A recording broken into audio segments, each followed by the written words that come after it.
All right, guys, if you have gut problems, one of the things you need to think about is consuming more of polyphenols. Here's what I mean by that. So, normally when we're talking gut problems, and obviously in today's day and age, a lot of people have gut or intestinal issues. And what we usually turn to is the biotics, meaning antibiotics, probiotics, prebiotics, but they all come with downsides.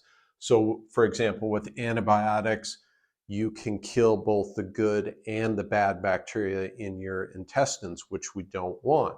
With probiotics, it can be a struggle to find the right strain that's going to give you the benefit that you're looking for. I've talked about this in my video about probiotics side effects. A lot of people suffer with side effects because it's a challenge to find the right strain. With prebiotics, it can be hard to predict if you're encouraging or discouraging growth of certain strains. So all of our traditional supplements, let's say, come with issues, but that's why you need to think about polyphenols. Now, what polyphenols do is they get around some of these shortcomings and can help improve your gut health faster. And here's how. So first of all, polyphenols are in a wide range of food. This is a very short list. You can look this up. For example, tea and coffee, cocoa, red wine, apples, berries, a lot of fruits. They're plant compounds. So again, there's a ton of foods that contain polyphenols. This is a short list, but what are they doing? Why are they better than some of these biotics that I've talked about? First of all, let's just talk about when they get into your body, what happens. A downside of polyphenols is that they are large compounds. So when you consume them, your body actually doesn't have the enzymes to break them down in your guts. Let's say what has to happen is they eventually make their way, because we don't have those enzymes, it makes its way to your colon after you consume them. And the colon has microbes that are able to ferment these polyphenols.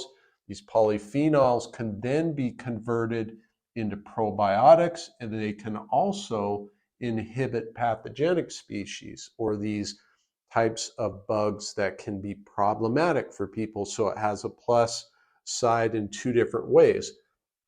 The third thing that's really important that polyphenols can do is they can be converted to short chain fatty acids. These provide fuel. This is how your colon, one of the ways that your colon fuels itself is with energy from short chain fatty acids. So we can see that polyphenols, they get around some of these shortcomings that we have with our supplements, and they're natural foods. So you don't need a great gut flora at this point. It can provide you with that. Now, I'm not saying that we shouldn't ever use antibiotics, probiotics, or prebiotics, but it can't be at the expense of not having our diet dialed in. And by diet, we're talking about these polyphenols.